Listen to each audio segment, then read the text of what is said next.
Doctor Shahida Nomani साहब हमारे साथ मौजूद हैं, जो कि फाउंडर हैं शऊर वेलफेयर फाउंडेशन की, सोशल वर्कर भी हैं। डॉक्टर साहब आपको वेलकम कहेंगे पाकिस्तान मॉर्निंग में। बहुत ही ऐसा काम कर रही हैं जो काबिल तहसीन है, काबिल तारीफ़ है। वैसे तो हुकूमत वक्त की ज़िम्मेदारी होती है, लेकिन आप ये जो फरीज़ा सर अंजाम दे रही हैं, बहुत से ऐसे ख़ानदानों की किफ़ालत की जा रही है आपकी तरफ से, जो बेवा ख़वातीन हैं, जिनका कोई वली वारिस नहीं है, जिनके शौहर हैं अपाहिज हो चुके हैं। ज़रा रोशनी डालिएगा कि सफ़र का आगाज़ कब से हुआ और कितने लोगों की, कितने ख़ानदानों की कफ़ालत की ज़िम्मेदारी आप लोग उठा चुके हैं अब तक? जी जी, बहुत शुक्रिया आपको, आपके बुलाने का। शऊर वेलफेयर फाउंडेशन के नाम से ये हमारी, मैं तो इसको अब कहती हूँ कि एक तहरीक है। बिल्कुल। और जैसे आपने बात की कि रियासत की ज़िम्मेदारी होती है, लेकिन मैं कहती हूँ 3 फेज़ हैं जिन पे हमने काम करना है। रियासत है और इदारे हैं और समाज है। तो जो समाज वाला पहलू है वो हमने संभाला हुआ है। हर शख्स को अपने हिस्से का काम करना है, अपने अहद का काम करना है, तभी जाके भलाई होगी। और जो हालात हैं और जो मैं देखती हूँ उसमें इस काम की बहुत ज़रूरत है। तो वैसे मैं कहती हूँ मैं by birth he social worker हूँ, क्योंकि मैंने जैसे ही एक शऊर के सीढ़ी पे कदम रखा तो मैं बहुत सेंसिटिव थी। तो मैंने देखा माशरे में भूखे लोगों को, परेशान हाल लोगों को। तो वही वाली बात है कि अगर आप बहुत सेंसिटिव हैं और वही आपको अंदर से तोड़ रहा है, लेकिन वही चीज़ आप अगर अपनी स्ट्रेंथ बना लेंगे तो आप सोसाइटी में डिलीवर कर सकेंगे। तो मैंने आमदन क्या है, क्या गैर मुल्की NGOs आपको सपोर्ट करती हैं? किस तरह से आप लोग इन फलाई कामों में किरदार अदा करते हैं?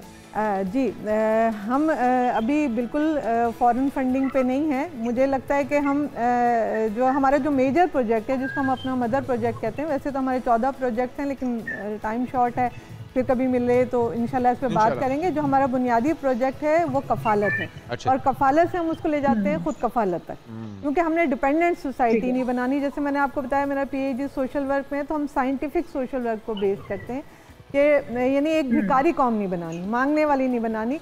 अगर किसी को आप मदद दे रहे हैं या राशन दे रहे हैं तो वो आपसे कनेक्टेड हो जाए, तो कुछ ही अरसे में उसको अपने पैर पे खड़ा हो जाना है। तो तकरीबन 550 के करीब फैमिलीज़ हैं रिसेंट, जिनको हम रेगुलर सपोर्ट कर रहे हैं। जो वन टाइम वाले हैं वो हज़ारों में हैं, और जो पहले हो चुके हैं, जो रिहैबिलिटेट हो चुके हैं, वो इसके अलावा हैं। जी, तो हम ऐसा करते हैं कि पहले हम उनकी वेरिफिकेशन करते हैं। डॉक्टर साहिबा, मैं आपसे ये जानना चाहूंगी, जिस तरह से आपने कहा कि आप वन टाइम भी सपोर्ट कर रही हैं और आप इस तरह से भी सपोर्ट कर रही हैं जिनको मंथली आप दे रही हैं। जी जी। हम लोग इनको, आपने कहा, अपाहज नहीं बनाना चाहते हैं। अपाहज बनाना भी नहीं चाहिए, क्योंकि एक लत लग जाती है ना, आपको किसी से मदद की, एक हाथ आपकी तरफ बढ़ रहा है, आपको हर महीने दे रहे हैं और आप खा रहे हैं। नहीं, कुछ तो अफराद ऐसे होंगे ना, जैसे बहुत बुजुर्ग हैं हमारे, ज़ेर कफ़ालत ऐसे अफराद भी हैं जो 70-80 के हैं, माजूर हैं, वो तो ज़्यादा डिपेंडेंट हैं, उनको तो आपने ताहयात संभालना ही संभालना है। लेकिन कोई खातून, जैसे हमारे साथ ज़्यादा ख़वातीन हैं जो बेवा ख़वातीन हैं, या बच्चे हैं जिनका हम एजुकेशन सपोर्ट करते हैं। कफ़ालत के हमारे 3 मूड्स हैं।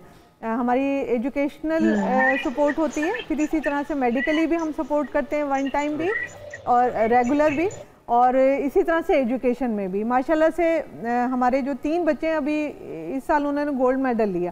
नहीं समझ लेंगे, एक यतीम बच्चा जो खाने के लिए भी जिसके पास पैसे नहीं थे, लेकिन हमने उसको इस तरह से ग्रो किया कि आज वो गोल्ड मेडल लेके सोसाइटी का एक अच्छा हिस्सा बन, यानी कि आप उनको तालीम भी देते हैं, तालीम भी देते, शेल्टर नहीं देते। जी जी जी।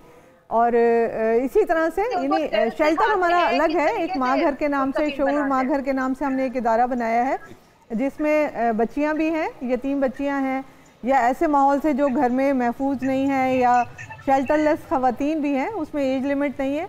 तो अगर कोई ऐसी खातून आपके सामने है, या तो वो आप हमें ज़रूर रब्ता कर सकते हैं। उनके लिए हमारा एक समझ लें कि इदारा है जो रब्ता करने का तरीकाकार क्या होगा, और जिस तरह से शाल ने पूछा कि किस तरह से आप लोग उनको ट्रेन करते हैं, ट्रेनिंग का तरीकाकार क्या है, कितने अरसे में आप उनको खुद कफील बना देते हैं? जी जी, रब्ता करने के लिए हमारे नंबर मौजूद हैं। शऊर वेलफेयर फाउंडेशन के नाम से हमारे पेजेस हैं, तो अगर मैं चाहूँगी कि आप चला भी दें तो उसमें ये कि लोगों को फ़ायदा हो जाएगा। और तरीक़ेकार ये होता है कि जब हम किसी को कफ़ालत में लेते हैं तो वो हर केस का अलग मूड है। यानी अगर वो बीमार है तो उसका इलाज, अगर उसको कोई लीगल प्रॉब्लम है तो वो कोऑर्डिनेट करके हम उसको हल करते हैं, फिर उसका इलाज करके फिर ऐसा उनको काउंसलिंग और गाइडेंस देते हैं। मैं समझती हूँ ये बुनियादी एक प्रोजेक्ट है कि हम उनको ये अवेयर करते हैं कि आपने, यानी जो साइंटिफिक सोशल वर्क की मैं बात कर रही हूँ, तो उसमें ये नहीं होता कि आप उनकी मदद कर रहे होते हैं, बल्कि आप उनको अपनी मदद करने के काबिल बना रहे होते हैं। एक बुनियादी नुक्ता है। और एक माँ घर का भी आपने तज़किरा किया था, उसका किरदार क्या है, उसमें कौन लोग रहते हैं, किस मदद की जाती है? अच्छा, माँ घर जो है हमारा एक इदारा है जो अभी हमने लाहौर में इनिशिएट किया है इसी रमज़ान में। उसमें यतीम बच्चियाँ हैं और शेल्टरलेस ख़वातीन हैं, ऐसी ख़वातीन जिनका कोई घर नहीं है। अच्छा। हम अक्सर रेस्क्यू भी करते हैं सड़कों से। हम ऐसे, यानी मैंने बहुत कोशिश की कि हम उनको मुख्तलिफ इदारों में एडजस्ट करें, क्योंकि हमारा कफालत का निज़ाम इतना। इन ख़वातीन को चुनने का तरीका क्या होता है, कौन इस क्राइटेरिया पे पूरा उतरता है और किस तरह से आप उनको चुनते हैं कि जी इनको हमारी कफालत की ज़रूरत है? हमारा एक बोर्ड है, यानी केस स्टडी होती है, और यानी एक फ़र्द होता है जिसको हम लेते हैं, फिर उसका हम होम विजिट करते हैं, पूरी असेसमेंट करते हैं कि ये हमारे क्राइटेरिया पे आता नहीं आता, फिर उसका टोटल फॉलोअप रहता है, जिसकी वजह से कोई फेक केस हमारे पास अगर आ जाए तो वो खुल जाएगा ना। उसका होम विजिट है, उसके काउंसलिंग सेशन है, उसको हम ऑफिस बुलाते हैं अगर वो लाहौर में है, फिर उसकी मदद करते हैं, फिर उसका हर महीने फॉलोअप होता है और उसको हम ग्रेजुअली अपग्रेड करते जाते हैं कि वो अपने पैर पे खड़ा हो। फिर एक छोटे से अमाउंट से 30-40 से उसको दुकान खुलवा दी, या उसको घर में कोई ऐसा छोटा काम शुरू करवा दिया, या उसको अगर यंग है और वो जा सकता है तो उसको हमारे अपने ट्रेनिंग सेंटर्स हैं, उन ट्रेनिंग सेंटर्स में उनको भेज दिया। तो वो फिर ऐसा स्किल्ड करके उसको, क्योंकि जो हमारा ये डिस्ट्रीब्यूट तबका है ये अनस्किल्ड है।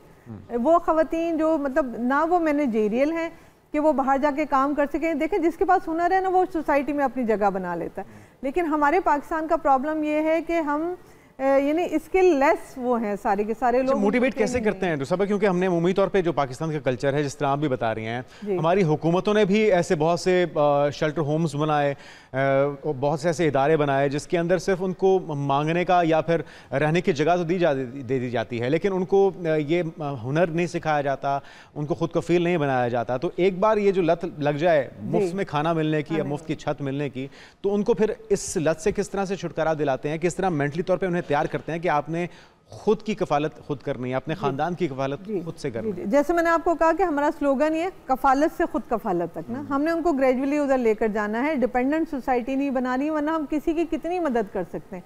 जो महंगाई का रेशो है अब कितना ही नहीं, हमारे पास यूँ समझ लें 4,000 से 25,000 तक की कफालत लोगों की लगी हुई है, लेकिन वो किराया देगा, बिल देगा, अपनी बीमारी करेगा, तो कहाँ पूरा करेगा। तो लिहाजा ज़रूरी है कि हम उनको अपने पैर पर खड़ा करें। तो यही वजह है कि हमने अगर स्किल नहीं किया ना तो हम इसको नहीं संभाल सकेंगे। जैसे मैंने आपका कहा, ना समाज, ना इदारे, ना रियासत, हमें स्किल करना अपने लोगों को, यानी तालीम भी देनी है बच्चों को। और यकीन करें कि मैं इतनी दुखी होती हूँ कि एक बहुत बड़ा तबका है जो, जैसे पहले हम कहा करते थे 2.5 करोड़ बच्चा स्कूल नहीं जा रहा, अब मैं कहती हूँ ये तादाद डबल से भी ऊपर चली गई, तादाद बढ़ती जा रही है। लेकिन स्कूल जा रहे हैं, आप डॉक्टर साहब जो काम कर रहे हैं ये काबिल तहसीन है, और हुकूमत को बल्कि ना सिर्फ आपकी सपोर्ट करनी चाहिए बल्कि सीखने की ज़रूरत है। ये काम बुनियादी तौर पर जिस तरह हमने पहले भी बात की थी कि रियासत के करने का, हुकूमत के करने का, लेकिन आप लोग कर रहे हैं। इस काम को इसी तरह से जारी रखिए और आपकी तशरीफ आवरी का बहुत शुक्रिया।